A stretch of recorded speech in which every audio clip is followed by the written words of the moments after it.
Wel, bore da iawn i bawb ohonoch chi, a chroeso nôl ata i yma i'r stydi a hitha yn oedfa ola mis Medi i ni yma ym Mro Aled.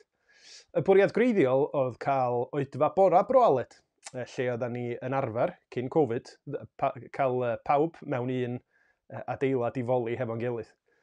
Ond wrth gwrs dan yn amgylchiadau ar hyn o bryd, oeddan ni'n tybio nad oedd hynny'n ddoeth, ond mi fyddwn ni dal yn cael arweiniad gan Aron Trehan o Gaerfyrddin. Fo oedd i fod i ddod ato ni i bregethu, a da ni wedi dal at y cytundeb hwnnw, achos mae Aron wedi cytuno i roed pregath ar-lein i ni, a mi fyddwn ni'n gwrando na fo'n agor y gair yn nes ymlaen ynghyd a cael sgwrs bach efo fo i weld sut mae pethau'n mynd. Gobeithio bod chi gyd yn cadw'n iawn, lle bynnag a phryd bynnag ydych chi yn gwylio gwasanaeth yma. Dwi'n sylwi bod na rai ohonoch chi yn gwylio yn fyw ar hyn o bryd. Braf iawn cael chi hefo fi bod fi ddim yn gallu gweld chi. Dwi'n gwybod bod na rai yn gwrando sy'n wastad yn beth braf. Sôn am braf, mae hi yn ddiwrnod braf yma yn Llansannan. Dwi yn ofni ella byddai'n cael fy nallu yn nes ymlaen os fydd yr haul yn llewyrchu trwy'r ffenast, ond well hynny na glaw ag eira fel sydd wedi bod yn digwydd drost yr misoedd dwytha pan dwi wedi bod yn darlledu yma o'r stydi. Mae wedi bod yn chydig o ddyddiau eitha diddorol yn do, a deud y lleia. Dwi'n ni'n faint ohonoch chi sydd wedi bod yn allan o gwmpas ac yn gweld y ciwiau mawr tu allan i'r garages. A pobl mynd ar frys gwyllt i gael tanwydd i'w ceir bod pawb yn deud bod na ddigonedd o danwydd i'w gael. A'r hyn sydd wedi bod yn ddigri ydy gymaint o wleidyddion a phobl sydd wedi bod yn annog pobl cariwch ymlaen fel arfer, sy'n isio chi mynd i gael mwy o danwydd os nad os rhaid i chi. A mae o'n rhyfedd oherwydd da ni'n bobl sydd angen cael yn annog gan cymell i wneud pethau ac i beidio gwneud pethau. Ac wrth gwrs mae gair Duw, mae'r Beibl yn llawn o hynny hefyd. Anogaeth i ni fod yn ymddwyn mewn ffordd arbennig. Ac wrth i ni gyfarfod hefo'n gilydd bore yma, da ni'n mynd i wrando ar un o'r anogaethau hynny. Geiriau Dafydd yn llyfr y Salmydd, yn llyfr y Salma. Yn Salm 34, mae Dafydd yn annog fel hyn. Cychwyn Salm 34, bendithiaf yr arglwydd bob amser. Bydd ei foliant yn wastad yn fy ngenau. Yn yr arglwydd yr ymhyfrydaf, bydded i'r gostangedig glywed a llawanychu. Mawrygwch yr arglwydd gyda mi, a dyrchafwn ei enw gyda'n gilydd. A be am i ni wneud hynny y bore yma? Yn rhyfeddu at ddaioni Duw tuag ata ni, a bod gynnon ni arglwydd drost y cyfan o'n bywyda ni, a be bynnag sy'n digwydd yn byd ni. Felly dewch i ni gychwyn yn troi at y Duw yma i foli, i ddiolch, i gyflwyno'n hunin iddo fo wrth i ni gyd weddio.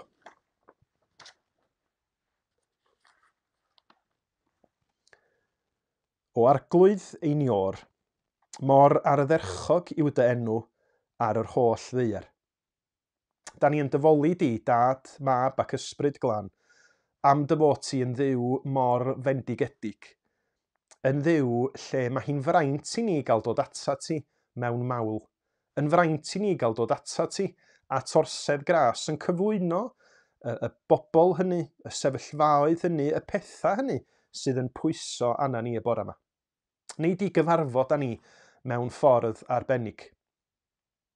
Lle bynnag ydyn ni yn ymuno ar gwasanaeth pryd bynnag fydd hynny, da ni'n gofyn y byddi di, Ysbryd Sanctaidd, yn treiddio yn ddifni effeithio'r yn colonna a'n meddyliau ni.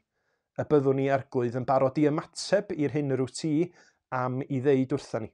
Bod ni'n gallu ymateb mewn ffydd, mewn ufuddod, mewn diolchgarwch. O arglwydd, dangos yn gwaredwr Iesu Grist yn hyfryd i'n golwg ni y bore yma, a helpa ni ymddiried yn llwyr yno fo. Da ni'n cyflwyno pob rhan o'r gwasanaeth felly i ti, yn gofyn arglwydd arwain ni, sancteiddia ni, a ti da ni'n yn fwy ymwybodol o dy bresenoldeb di, bob yr un ohono ni. Da ni'n gofyn hyn i gyd yn enw ac yn heiddiant yn harglwydd a'n gwaredwr Iesu Grist. Amen. Wel, fel o'n i'n deud, mi fyddwn ni yn cael clywed gair bach gan Aron yn hwyrach ymlaen yn y gwasanaeth, a mi fydd na sgwrs o'n i wedi recordio cyn i mi dorri yng ngwallt hefo Aron cyn hynny. Ond mi fydd o yn sôn am effaith yr Efengyl ar yn bywydau ni fel Cristnogion, y gwahaniaeth mae Iesu Grist yn neud i bob rhan o'n bywyd ni. Ac felly ar y thema yna, da ni'n mynd i gychwyn moli ar gân wrth ganu neu wrando ar eiria addasiad William Williams Pantycelyn o emyn enwog Isaac Watts. Wrth edrych Iesu ar dy groes a meddwl dyfnder dangau loes, pryd hyn rwyf yn dibrisio'r byd a'r holl ogoniant sy'n ynddo i gyd. My fi a berthaf dy glod, bob eilyn sydd o dan yr hod, ac wrth fyfyrio ar dy waed, fe gwymp pob delw dan fy nhraed.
Mae'n debyg bod yna rai ohonoch chi wedi clywed erbyn hyn y byddai ddiwedd yr wsos nesaf yma yn cael cyfnod i ffwrdd o'r gwaith, cyfnod sabathol.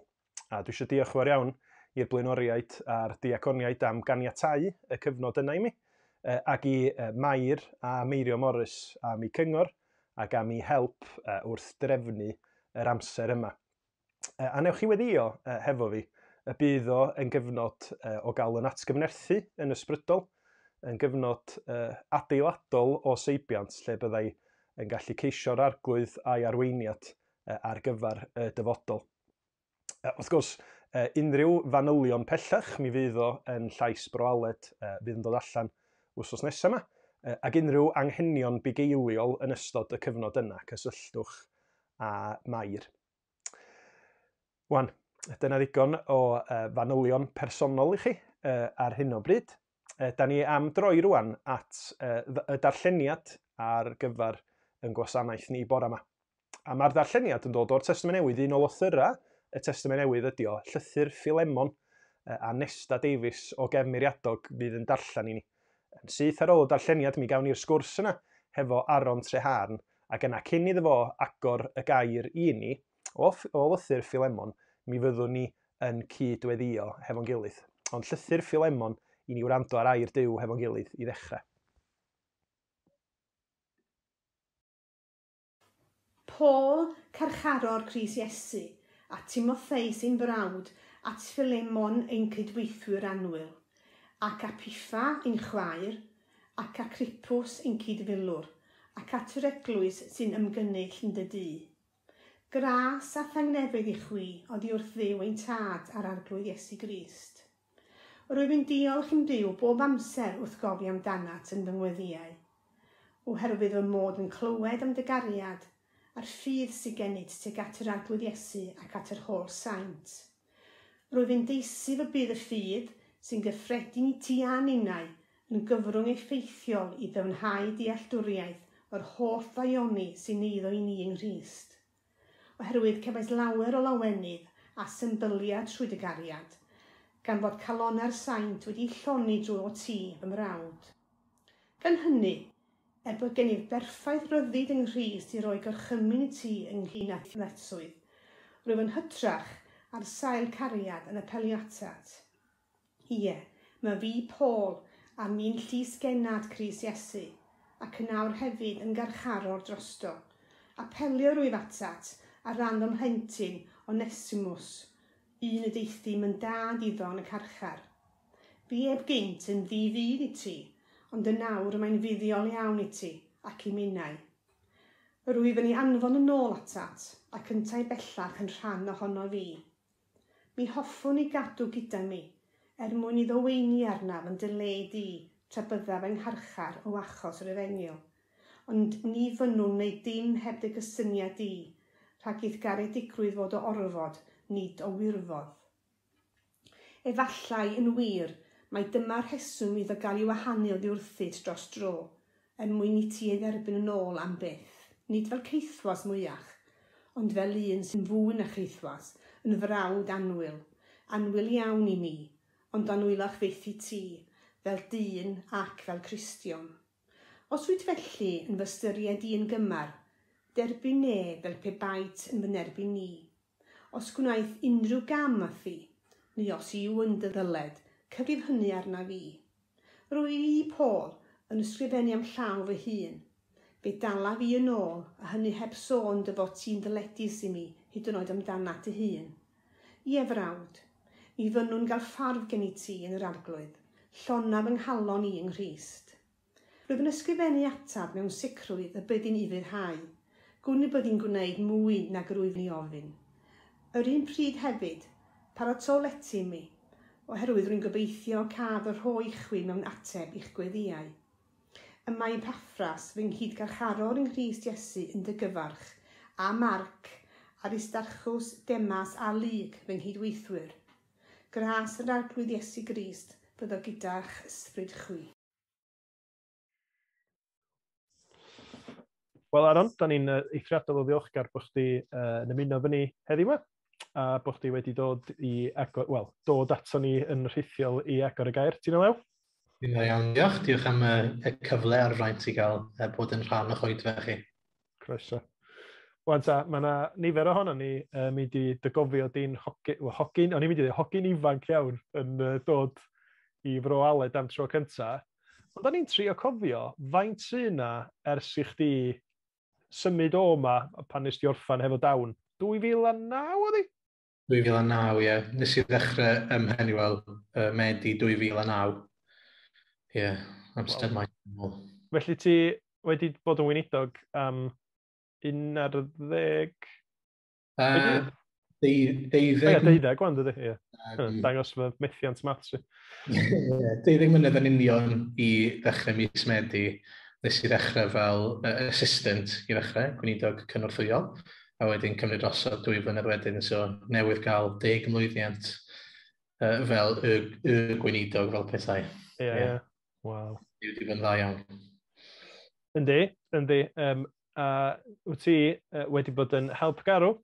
Wel, i fi yn sicr, mae'n siŵr bod ti wedi bod yn helpgarw i lot o bobl eraill hefyd yn ystod y flwyddyn a hanner a mwy rhyfedd iawn da ni wedi cael hefo Covid. I reina chi sydd ddim yn gwybod, Aron Trehan oedd y person o'n i'n ffonio am dips technegol pan oedd pethau ddim yn gweithio hefo nhw i dfa ni. Felly dwi'n eithriadol o ddiolchgar i chdi am fod ar ben arall y ffôn yn siarad fi trwy be ydy'r lead yma a paid a pwysio hwnna a pryna hwn. Diolch i ti am hynna. Ond sut mae pethau wedi bod efo chi yng Nghaerfyrddin yn gyffredinol ers cychwyn y pandemig? Dwi'n gwybod bod chdi wedi bod yn darlledu doed fawn ar y we hefyd. Sut mae pethau wedi bod? Ie, mae pethau wedi bod yn gymysg fel, dwi'n siŵr sydd yn wir i bawb.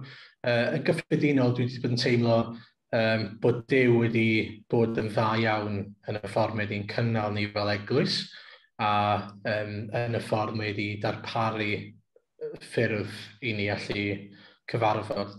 Ti'n meddwl nôl 10 mlynedd a bydde ti byth yn gallu dychmygu bod yna ddarpariaeth fel sydd wedi cael erbyn hyn. So ti'n meddwl mae Duw yn dda yn hynny o beth. Ond hefyd jyst yn gyffredinol wrth weld pobl yn ymuno efo ni, gweld pobl, rhai pobl ddim wedi dod yn ôl eto, ond yn sôn am ddod yn ôl. Felly mae yna heriau a mae yna anogaethau hefyd. Jyst gweld bod Duw yn dda yn y cyfan, really, yn yr heriau ac yn yr anogaethau, I suppose. Mae jyst yn neis gweld bod Duw yn Dduw sofran. Da ni wedi bod yn mynd trwy Ezekiel yn ddiweddar sydd yn ar y degau, dwi'n bod yn meddwl pa mor las nes i feddwl bod hwnna'n syniad da, ond da ni'n teimlo bod Duw yn galw ni wneud hynny. A un peth sydd bod yn anogaeth i fi, anyway, wedi gweld hyd yn oed yn y pethau anodd mae Duw yn galw Ezekiel i wneud, da chi'n gweld Duw yn cyflawni ei ewyllus a'i bwrpasau sofran o, ti'n meddwl?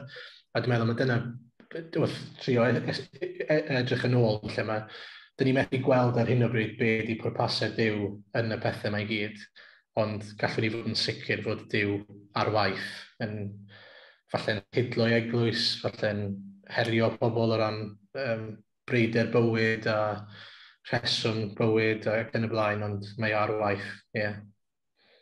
Felly, da chi nôl wan yn y capel, ond dal yn darlledu ar y we. Sgynnoch chi ryw gynlluniau ar gyfer y tymor nesaf yma? Rhywbeth ar y gweill gynnoch chi? Oes, da ni'n dechrau, felly da ni wedi bod nôl ers y mis Medi diwetha. Da ni yn ddiolchgar iawn efo adeilad sy'n dal rhyw 800 o bobl, felly mae eitha lot o le yna i gallu ymestyn o gwmpas dros 2 fedr os ydy'r bobl eisiau. Ond so da ni wedi bod nôl yn cwrdd, mae hynny bod yn dda, ond ni'n teimlo bod yn bwysig bod ni'n gallu darparu ar gyfer a bwydo pobl oedd yn gyfforddus i ddod neu ddim yn gyfforddus i ddod. So, da ni'n trio dod o pobl efo ni, lle bynnag da ni'n mynd math o beth. So, da ni'n darlledu, darparu CDs ac yn y blaen i rei sydd ddim efo'r we, a wedyn mewn person. Ond ni hefyd yn teimlo bod yna rai pobl oedd angen cymdeithas mewn person hefyd. Lot o bobl, rhai Cristnogion ifanc heb deulu sy'n Cristnogion ang help hefyd. Felly, da ni wedi bod wrthi, a mae hynny wedi bod yn dda, gallu gwneud hynny a cynnig hynny. Ond erbyn dechrau Hydref rwan, da ni'n gobeithio dechrau nôl Mamau Phlentyn. Da ni'n gobeithio dechrau bore coffi ddysgwyr einau diwedd y flwyddyn, dechrau'r flwyddyn nesaf. Da ni newydd dechrau rhywbeth diddorol sydd yn wedi gweithio'n dda unwaith hyd yn hyn, sef dyddiau diwetha nath ni'n neud grŵp T hybrid, felly mewn person ac adre ar Zoom, a nath o weithio'n syndod dda.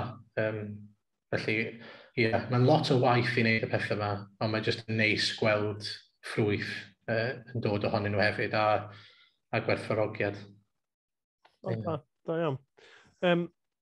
Cyn i ni orffan y sgwrs bach sydyn yma, os na unrhyw bethau arbennig y bys ti'n hoffi ni fod yn gweddio i chi fel eglwys a teulu dros yr wythnosau misoedd, faint bynnag nesaf yma, cyn i ni dyweld di eto? Ie, yn sicr, dwi'n meddwl, wrth i ni feddwl, cynllunio, bwriadu, ymestyn ar bethau, da ni eisiau bod yn ddoeth ac yn ofalus. Hynny, da ni'n bwriadu a ddechrau lot o bethau, ond hefyd yn gweld niferoedd Covid yn codi, ac felly da ni eisiau bod yn sensitif i arweiniad yr ysbryd a beth sy'n ddoeth. Felly byddwn ni'n gwerthfawrogi doethineb o ran y pethau yna. Ond hefyd, jyst bod ni ddim yn ymestyn yn hynny yn rhy denau falle fel eglwys, achos dwi'n meddwl un peth sydd wedi'n harfu di, mae cynnal grŵp T yn hawdd iawn pan mae jyst yn grŵp T. Cwbl ti angen ydy dynodiadau. Ond unwaith ti'n ychwanegu Zoom mewn i bethau a ti'n gwneud y ddau efo'i gilydd, ti'n sôn am oriau ychwanegol a nid jyst i fi ond i bobl eraill hefyd. Ac felly, jyst ddim eisiau bod ni'n rhoi gormod o bwysau yn pobl ni falle. Ond gweddio byddwn ni yn sensitif i yr ysbryd hefyd, ddim yn bwriadu gwneud pethau mwyn ail ddechrau nhw yn unig, ond bod y pethau mae'n bethau mae Duw am i ni wneud. Mae yna demtasiwn yn does i fynd nôl i wneud yr un hen bethau heb hyd yn oed ystyried a dyma'r pethau mae'r arglwydd am i ni wneud. Felly, jyst eisiau bod yn sensitif ac yn anrydeddus i be bynnag mae'r arglwydd eisiau ni wneud, nid be dwi eisiau wneud. Diolch yn fawr. Wel, diolch yn iawn i ti. Da ni'n edrych ymlaen i gael dy glwad ti'n agor y gair yn nes ymlaen. A bob endith i ti a Elain a'r plant a'r eglwys ym Mhenni, fyddwn ni'n edrych ymlaen i glwad be mae'r arglwydd yn mynd i wneud trwyddo chi yn y dyfodol. Gweddiwn. Y mae'r arglwydd yn ffyddlon yn ei holl eiriau ac yn drigarog yn ei holl weithredoedd. O Dduw ein Tad, da ni'n diolch i ti. Dy fod ti'n un sydd ar yn cyfar ni. Yn un yn Iesu Grist sydd wedi dod i fod y gwaredwr addas ar gyfer yn pechod, ar gyfer yn hyogrwydd a'n gwendid ni. A da ni'n gofyn heddiw o Dad y byddi di yn cynorthwyo ni i allu clodfori enw di. I allu ildio i ti mewn ffydd ac caniatáu i dysbryd di yn arfogi ni, yn argyhoeddi ni, a'n harwain ni yn ôl dy ddymuniad di. A hitha yn gyfnod traddodiadol lle da ni'n dathlu diolchgarwch, da ni'n diolch o Dduw am dy ras ac am dy gariad di. Bod na ddim diwedd ar dy drigaredd di, a bod aberth Iesu Grist ar y groes a'i atgyfodiad o yn newid popeth i ni sydd yn credu.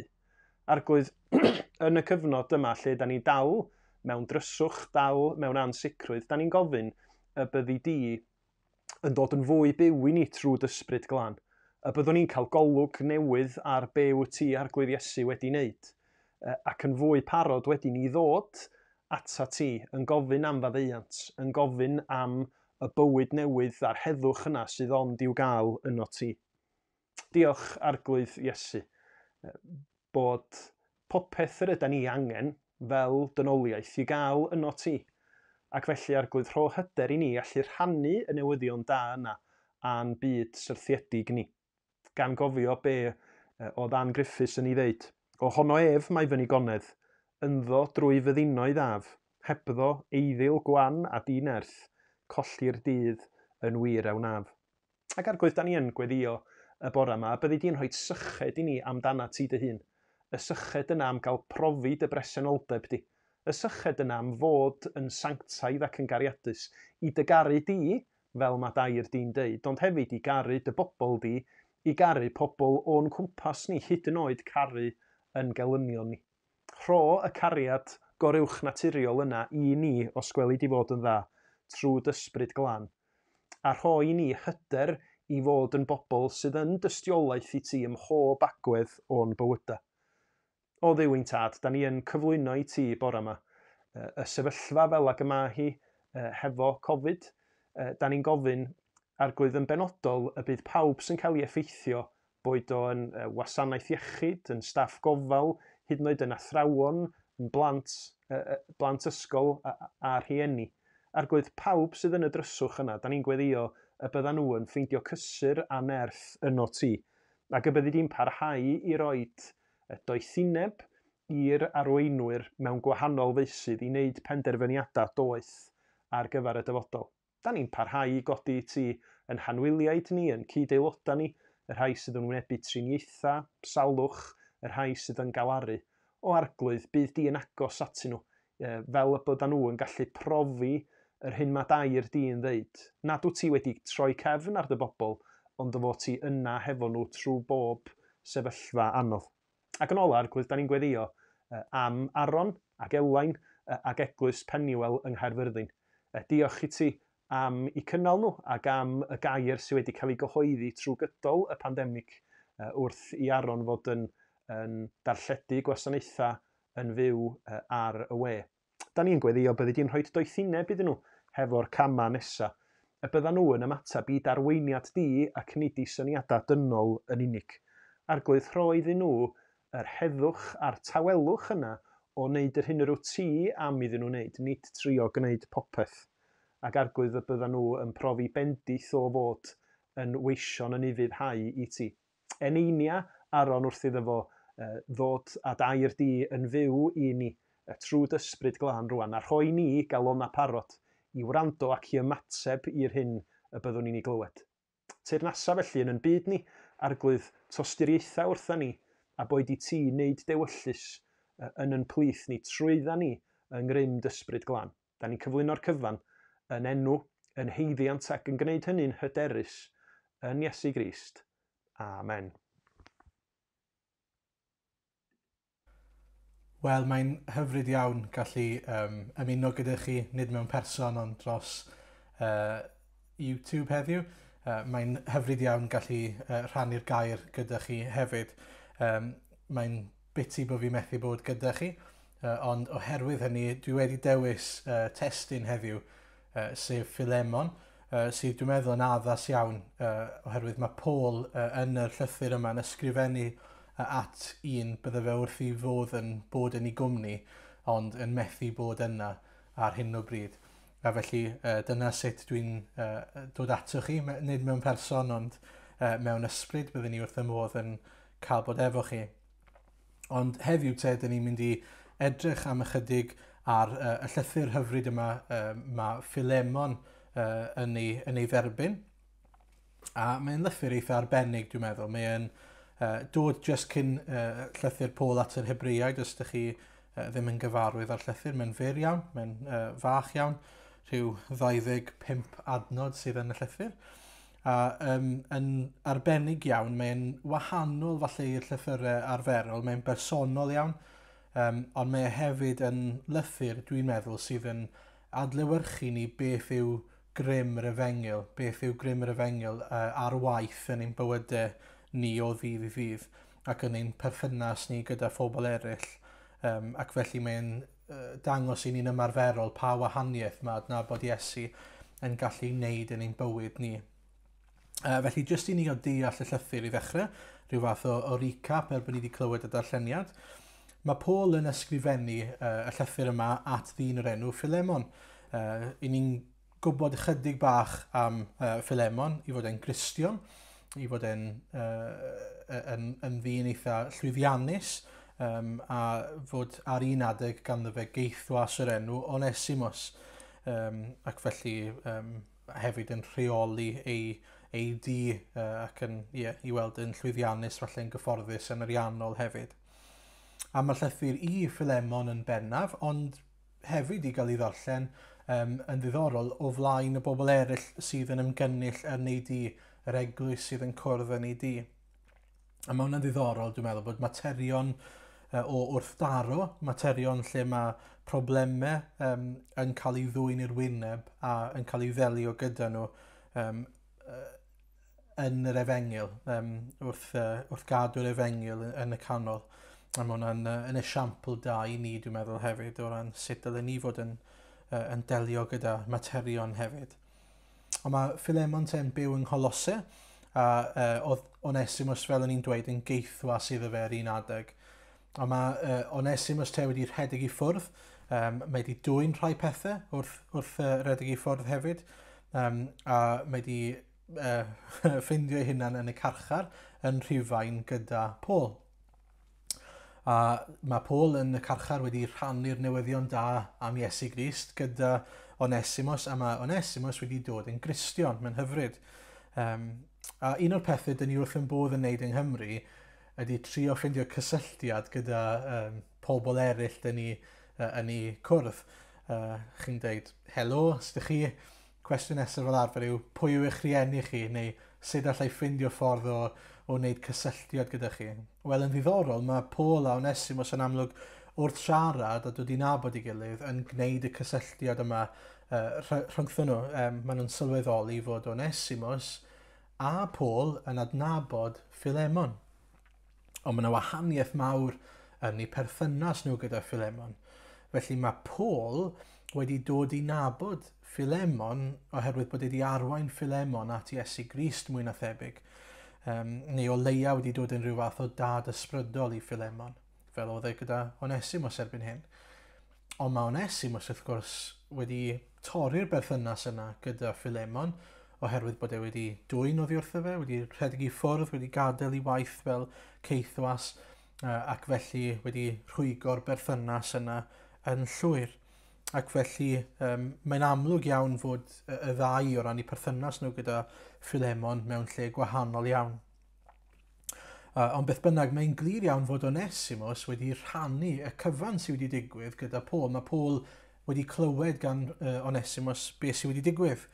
Mae wedi bod yn onest wedi dweud, nes i ddianc, nes i ddwy'n arian, a mae'n yn amlwg iawn o ymateb Onesimus bod e'n sori hefyd am y ffordd mae wedi ymateb a wedi byw bywyd a wedi dianc a gadael Philemon i lawr. A jyst er mwyn i ni wybod hefyd, mae yna sôn, fel dwi wedi sôn yn barod, am gaethwasiaeth yn y darn. A mae'n bwysig bod ni'n yn nodi'r peth, ond eto ddim yn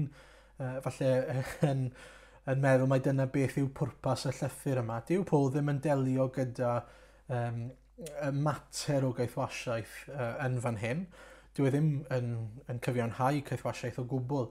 Ond jyst i ni gael deall, oedd e chydig bach wahanol ar y pryd hefyd, so bydde rhywun yn ymrwymo i fod yn geithwas fel arfer am ryw 7 mlynedd yn rhyw fath o werthu ei hunain am 7 mlynedd os bydden nhw'n methu falle fforddio byw neu fforddio cynnal eu teulu nhw'n enwedig neu bod dyledion mawr gyda nhw. A wedyn bydden nhw'n byw ac yn gweithio i'r meistr yna am y cyfnod yna, a wedyn bydden nhw'n gadael ar ôl 7 mlynedd. Dyw hynny ddim yn delio gyda'r prif broblem fod y syniad yma y gall rhywun berchen ar rhywun arall, a mae Paul yn delio gyda hynny mewn llefydd eraill yn y Beibl. Ond mae'n bwysig bod ni'n gallu gweld yn y testun, nid dyna beth mae Paul eisiau delio gyda fan hyn, ac yn ddiddorol, dim dyna beth mae'n gweld yw y mater pennaf fan hyn chwaith. Y mater pennaf yw fod angen dod â Philemon ac Onesimus yn ôl at ei gilydd. Mae eisiau cymodi y berthynas, mae eisiau bod y ddau yn nhw'n caru gilydd ac yn dod yn ôl i berthynas fel brodyr bellach, nid jyst fel gweithiwr ac un sydd yn ei gyflogi hyd yn oed, ond fel brodyr yn Iesu Grist. A gobeithio byddwn ni'n gweld wrth mynd ymlaen felly mor rhyfeddol ydy'r Efengyl, mor rhyfeddol ydy Iesu Grist, a hefyd mor rhyfeddol ydy grym Iesu, nid yn unig i newid lle ni'n sefyll ger bron Duw, ond lle ni'n sefyll gyda'n gilydd o fewn cymdeithas a beth mae'r arglwydd Iesu'n gallu gwneud wrth i ni ymwneud gyda'n gilydd fel eglwys hefyd. Felly, ni'n mynd i fynd trwy rhai pethau yn y darn, bydde fe'n handi os byddech chi'n agor eich Beible wrth i ni fynd trwy yr hanes gyda'n gilydd. Felly, os edrychwn ni'r adnod 4 i 7, y pwynt cyntaf yw fod yr Efengyl yn ein rhwymo ni. Mae'r Efengyl yn ein clymu ni at ein gilydd. Mae Paul yn atgoffa Philemon ei bod nhw yn bartneriaid a brodyr yng Nghrist. Yn adnod 4, mae'n dweud yr wyf yn diolch i'm Duw bob amser wrth gofio amdanat yn fy ngweddiau oherwydd fy mod i'n clywed am dy gariad a'r ffydd sydd gennyt tuag at yr arglwydd Iesu ac tuag at yr holl saint. A mae'n sôn am y berthynas yma te ac am y gwaith mae'r arglwydd yn ei wneud yn a thrwy Philemon. A mae'n hyfryd gallu gweld hynny. Ond mae'n bwysig sylweddoli bod y berthynas yma yn golygu bod nhw wedi cael eu clymu at ei gilydd. Felly petai Philemon ac Onesimus heb fod yn Gristnogion, bydden nhw ddim wedi cwrdd â Paul, er enghraifft. Bydden nhw ddim wedi adnabod Paul a caru Paul, a bydde dim partneriaeth rhyngthyn nhw. A mae'n rhyfeddol wrth edrych o gwmpas, os chi'n edrych ar eich eglwysi chi yn Bro Aled ac yn edrych ar yn ehangach wedyn, yr eglwysi eraill dros Gymru a dros y byd, i ni gyd yn cael ein clymu at ein gilydd. Gallwn ni weddio dros a chefnogi y Cristnogion eraill ar draws y byd. A mae'n beth hyfryd, yn dydi, bod ni yn un briodferch i Iesu Grist. A felly ni wedi cael ein clymu. Allwn ni ddim dweud wrth rhywun arall sydd wedi dod yn Gristion, o, dwi ti ddim yn frawd neu'n chwaer i fi. Na, mae Paul yn gwneud yn glir fan hyn, mae yna bartneriaeth bellach. Yn ail, edrychwch ar adnod 8. Mae'n dweud yn adnod 8. Gan hynny, bod gennyf berffaith ryddid yng Nghrist i roi gorchymyn i ti ynglyn â ddyletswydd. Mae'n ddiddorol iawn yn dweud, galle fe, yn ôl gair Duw ac yn ôl yr ysgrythyr te, ddweud, mae rhaid i ti gael dy gymodi gyda Onesimus. Mae rhaid i ti fadda i Onesimus am beth mae e wedi ei wneud. Mae eisiau ti dderbyn e'n ôl. Galle fe ddefnyddio y gair oherwydd y gair sydd yn lliwio y ffordd dyn ni'n ei fyw. A sail hynny, mae sawl adnod i gael, ond yn bennaf, falle yw Mathew 6, lle mae'n dweud, os na faddeuwch chi eraill i'ch camweddau, ni fydd eich tad chwaith yn maddau eich camweddau chi. A felly mae'n beth difrifol i ni gofio fod dilyn gorchmynion yr arglwydd yn dangos ein bod ni yn ymroi ac yn pwyso'n llwyr ar yr arglwydd, ond hefyd yn plygu'n llwyr i'r arglwydd. Nid yn unig fel gwaredwr, ond fel arglwydd arno ni. Ac yn drydydd wedyn ynglwm â hynny, mae'r Efengyl wedi ei wreiddio mewn cariad. Yn adnod 8 wedyn dweud gallai ddod a rhoi gorchymyn i ti i gymodi y berthynas yma ac i faddau Onesimus. Dyw e ddim yn gwneud hynny. Mae'n dweud yn adnod 9 bod e'n apelio mewn cariad. A mae hwnna'n hyfryd yn dweud. Dyw e ddim yn gorfod gorchymyn achos mae'n gallu apelio mewn cariad fel mae yr arglwydd yn gwneud mor aml i ni. Mae'n gwybod yn well, mae Philemon yn gwybod yn barod bod yr arglwydd wedi garu fe. Mae wedi dod i berthynas gyda'r arglwydd a cael ei gymodi gyda'r arglwydd oherwydd cariad yr arglwydd. Nid oherwydd fod yr arglwydd wedi gorfod ein caru ni, ond oherwydd bod e'n dewis ein caru ni. Dyn ni wedi cael ein cymodi gydag e. Ac yn yr un ffordd felly, i ni'n cael cymodi gydag eraill oherwydd ein bod ni'n ei caru nhw. Ac yn ni'n caru nhw oherwydd fod yr arglwydd yn gyntaf wedi'n caru ni. A mae'n gallu newid y ffordd dyn ni'n ymwneud â phobl yn dydi, os ydyn ni'n byw bywyd yn caru eraill fel mae'r arglwydd wedi'n caru ni. A felly mae'r Efengyl wedi wreiddio mewn cariad, ac felly dylen bywydau ni am perthnasau ni gael ei wreiddio mewn cariad hefyd. Yn bedwerydd, mae'r Efengyl yn rhoi pwrpas i ni. Edrychwch ar adnod 11. Bu ef gynt yn ddi-fydd i ti, ond yn nawr mae'n fuddiol iawn i ti ac i minnau, mae Paul yn dweud wrth Philemon. A byddwch chi'n meddwl i chi hun, neu o'n i'n meddwl i fi fy hun, mae'n rhaid fod Paul yn anghywir fan hyn. Mae Onesimus, mae'n siŵr fod Onesimus yn fwy defnyddiol fel ceithwas na mae e fel brawd. Ond wrth gwrs, dydy Paul ddim yn sôn am bod yn ddefnyddiol yn ymarferol. Mae'n sôn am fod yn ddefnyddiol yn ysbrydol. Mae'n sôn am fod yn ddefnyddiol i deyrnas Dduw. A mae hwnna'n newid popeth wrth gwrs. Wrth i ni feddwl am beth sy'n ddefnyddiol i Dduw, mae Onesimus bellach wedi dod yn ddefnyddiol ac hyd yn oed i Philemon hefyd. Gall Onesimus nawr fod yn un sydd yn bendithio, nid yn unig yr arglwydd, yn hyd yn oed yn gallu bendithio Philemon. Mae'n gallu bendithio a defnyddio Philemon ac yn gallu bod o fydd yn y bartneriaeth yma sydd rhwngthyn nhw bellach.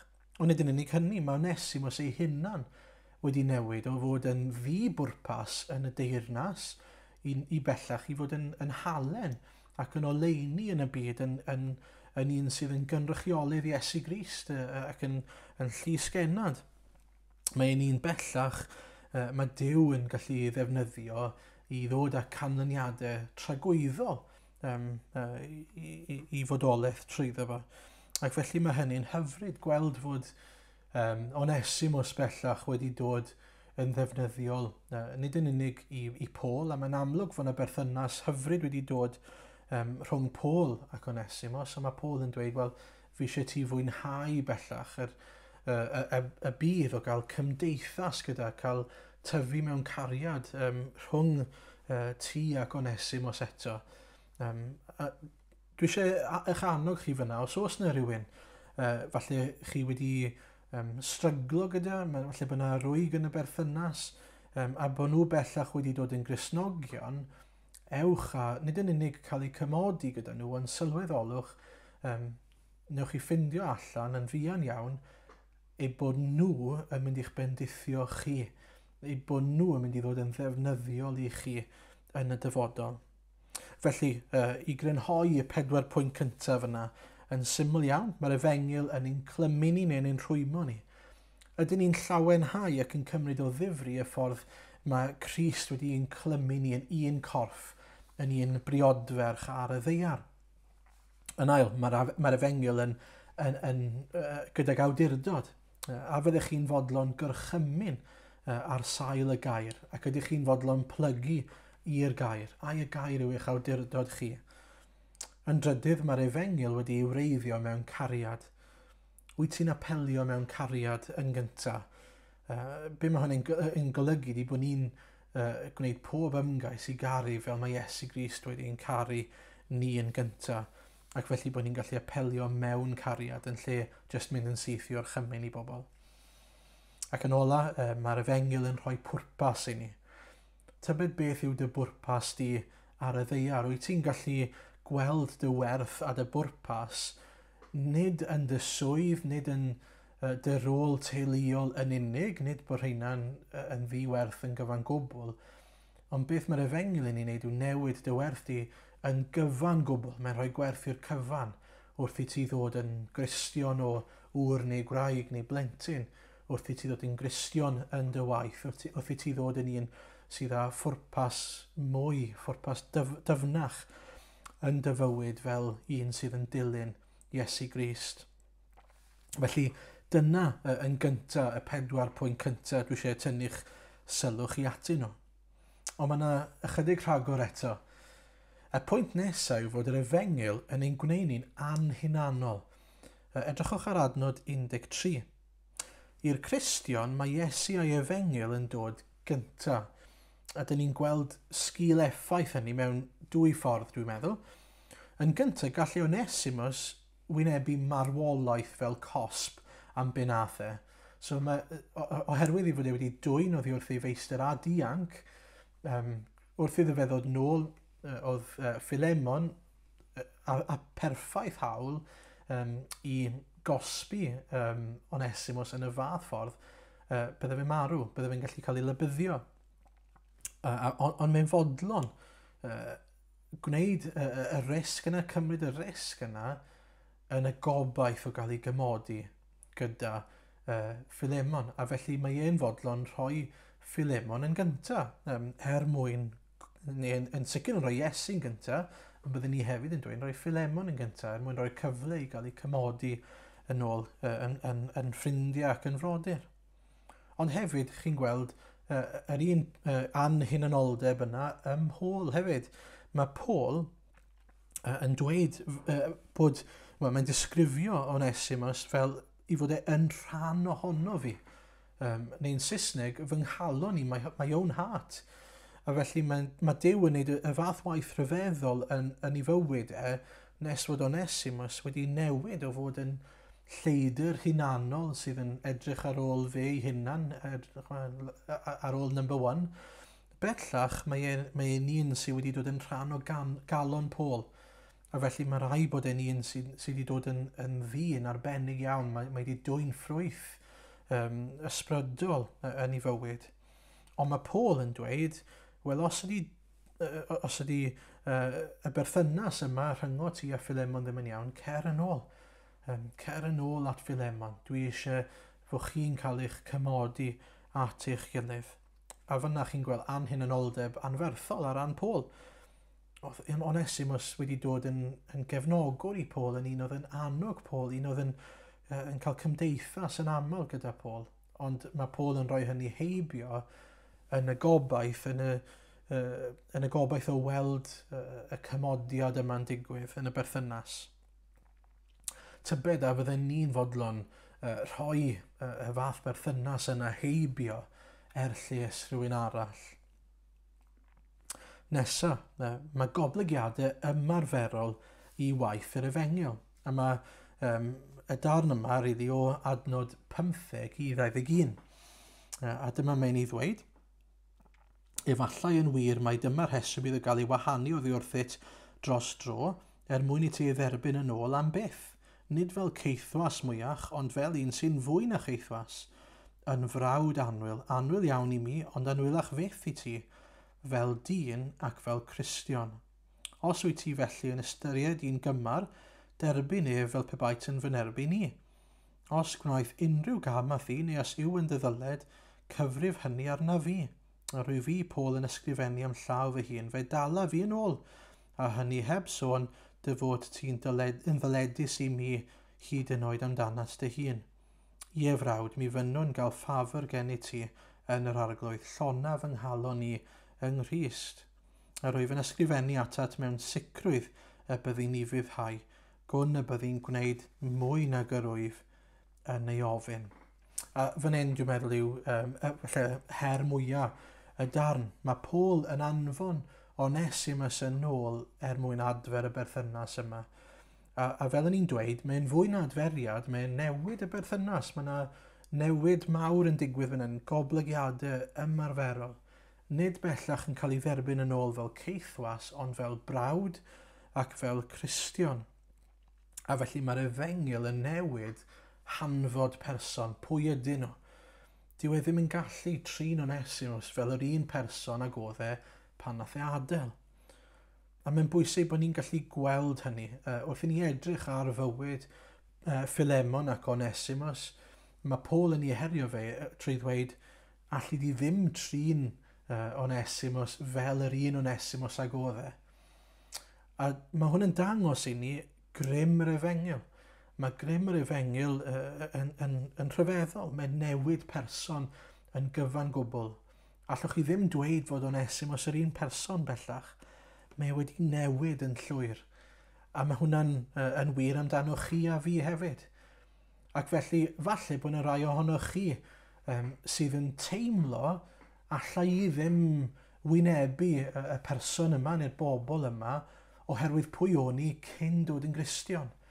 Mae yna rai pobl sydd â hang-ups gyda eogrwydd falle ynglyn â'r math o fywyd oedden nhw'n byw cyn dod i adnabod Iesu. Ond mae eisiau ni gofio, dyma yw grym yr Efengyl. Dyma yw rhyfeddod yr Efengyl fod Iesu wedi newid pwy ydyn ni. Fod e wedi newid ein calonau ni. Ein bod ni bellach ddim yr un hen berson, ond ein bod ni nawr yn greadigaeth newydd os yn ni yn Iesu Grist. A falle eich bod chi'n gwrando ac yn meddwl, wel, dydw i ddim yn berson newydd. Dydw i ddim fel Onesimus wedi newid o fod yn rhywun hunanol. Dwi dal yn un sydd yn edrych ar ôl yr hunan yn gyntaf. Wel, dwi am eich herio chi hefyd. Edrychwch ar mor hyfryd yw Onesimus bellach. Edrychwch ar sut mae wedi newid o fod yn un hunanol i fod yn un anhunanol, o fod yn un dibwrpas i un sydd â phwrpas. Yn un oedd gynt dim meddwl am Dduw, bellach yn caru Duw ac yn byw i blesio Duw, bod e'n bendithio eraill. Wel, dyna hyfryd yw'r cynnig yna i ni, bod pob un o'n ni drwy dderbyn Iesu Grist yn gallu dod ymddiried ynddo fe a cael ei newid gan Iesu. Iesu yw'r un sydd wedi newid Onesimus, nid Paul, nid fod Paul wedi rhyw fath o newid, rhyw fath o reform ymarferol yw hyn, bod wedi cael rhyw ddosbarthiadau sydd wedi ymddwyn yn well gan Paul. Na, mae Iesu wedi dod i fyw yng nghalon Onesimus. Mae wedi newid Onesimus o'r tu fewn allan. Ac felly mae'n bwysig bod ni'n gallu gweld grym yr Efengyl yn Onesimus yn gyntaf, ond wedyn sut mae hynny'n effeithio ar ei berthnasau fe tu allan. Mae hyd yn oed yn gallu dod â adferiad mewn perthynas. Hyd yn oed pan oedd Onesimus yn anghywir. Dyw Onesimus ddim yn trio dweud i fod e'n iawn. Beth mae'n dweud yw, dwi'n sori. Mae'n cyfadde ei bechod, mae'n ceisio maddeiant, mae'n ceisio adferiad. A tybed felly ydy ni yn fodlon plygu glin yn gyntaf a ceisio adferiad yn ein perthynas ni gyda Duw. Ydych chi'n cydnabod, dwi ddim yn iawn ger bron Duw. Dwi ddim yn iawn lle ydw i yn fy mhechod. Dwi'n byw yn fy mhechod, dwi'n byw er fy mwyn i falle ni, hyd yn oed er mwyn eraill. Byw i blesio fi fy hun, byw falle er mwyn pleserau'r byd. Ond beth am droi at yr arglwydd, y cynnig rhyfeddol yma, i gael byw i blesio'r arglwydd, byw yn iawn gyda Duw, byw gan wybod ein bod ni, gyda heddwch o wybod ein bod ni wedi'n adfer i berthynas iawn gyda'n creawdwr ni, a bod ni felly ddim yn wynebu barn a cosb am ein pechod ni. A felly, dwi eisiau gorffen trwy'ch herio chi a'ch annog chi i weddio ar yr Efengyl dreiddio a disgleirio. A falle bod hwnna'n yn weddiod, ond dyna beth mae Paul mewn gwirionedd yn ei annog yn y llythyr yma.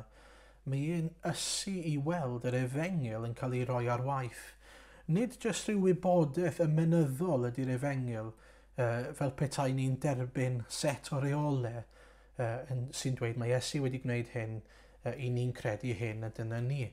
Na, mae'r Efengyl i gael effaith ymarferol, effaith real, yn Saesneg y gair tangible, effaith i ni'n gallu ei weld yn ein bywydau ni, ar ein bywydau ni. A mae'n bwysig iawn bod ni'n gweld hynny. Dyw'r Efengyl ddim yn rhywbeth ymenyddol yn unig, mae i gael newidiadau real iawn wrth i ni fyw allan yr hyn i ni'n dweud i ni'n ei gredu. I ni ddim i fod yn wrandawyr y gair yn unig, ond yn rhai sydd yn gwneud yn ôl yr hyn i ni'n ei gredu. Ac felly, os i ni'n dweud ein bod ni'n credu yn yr arglwydd Iesu fel ein gwaredwr ni, os i ni'n dweud ein bod ni wedi ein cymodi gyda Christ, am bod ni wedi ein maddau ganddo fe, am bod ni'n credu fod yr arglwydd yn ein galw ni i'w garu fe ac i garu ein cymydog ni, mae rhaid i ni wneud hynny. Hyd yn oed os ydyn nhw wedi gwneud pethau anghywir yn erbyn ni, mae eisiau ni eu caru nhw, mae eisiau ni wneud ymgais i adfer perthynas gydag eraill ac yn y blaen, ac yn y blaen. Ac felly, pwrpas yr Efengyl, pwrpas yr Efengyl yn ein perthynas gyda Duw yw ein hadfer ni i'r berthynas yna, wrth gwrs. Ond mae yna bwrpas hefyd yn ein perthynas gyda'n gilydd. Mae'r arglwydd Iesu yn ein paratoi ni ac yn ein perfeithio ni i fod yn briodferch hardd bendigedig. Ac ein bod ni falle ar y daith yna, mae yna adegau yn ein bywydau ni lle mae angen gwneud pethau anodd, fel caru ein gelynion, caru rhai sydd wedi ein brifo ni yn y gorffennol.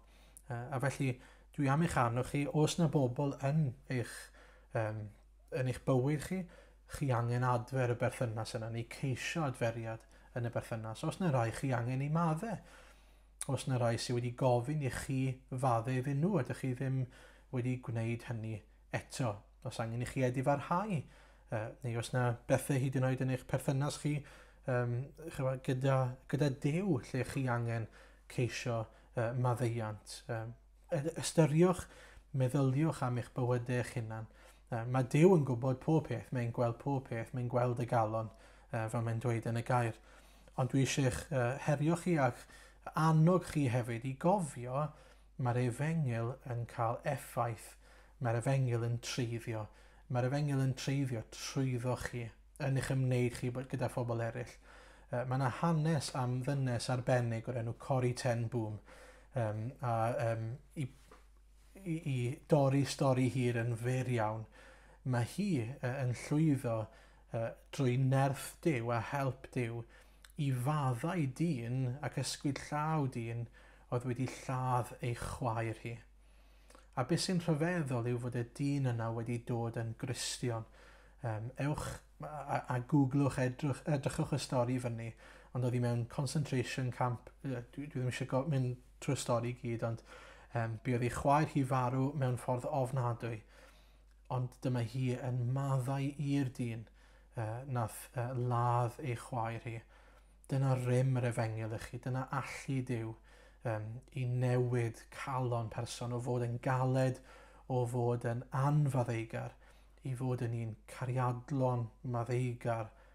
A mae hwnna jyst yn ein atgoffa ni o'r arglwydd Iesu ac yn cyfeirio eraill hefyd ac yn adlewyrchu yr arglwydd Iesu i rai eraill o'n cwmpas ni. Wel, dwi'n gweddio'r wythnos yma y byddwch chi ymroaled yn bobl sydd yn adlewyrchu yr efengil yn eich ymwneud chi gyda'ch gilydd a gyda'r eraill hefyd ac yn ceisio cymodiad ac adferiad mewn perthynas gyda'r rhai falle sydd ddim bellach yn iawn gyda'ch gilydd. Ond dwi'n gweddio'n fwy na dim y bydd yr arglwydd ar waith yn eich plith chi. Felly pob bendith i chi, gogoniant a mawl i Iesu Grist. Amen.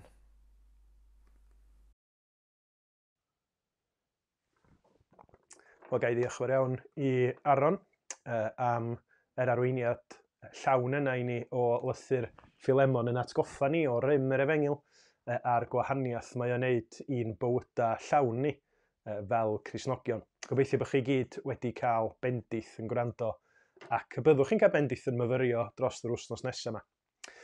Gan bod Aron wedi cyfeirio at waith Duw yn creu yr eglwys ac at briodasferch Crist, da ni'n mynd i ganu emyn am yr eglwys. 612 ydy'r rhif yr emyn yng Nghaneuon Ffydd. Un sylfaen fawr yr eglwys, yr arglwydd Iesu yw, ei greadigaeth newydd drwy ddŵr a gair ein Duw, ei briodasferch sanctaidd o'r nef i'w cheisio daeth, a'i waed ei hun fe'i prynodd, a'i bywyd ennill wnaeth. Bob bendith.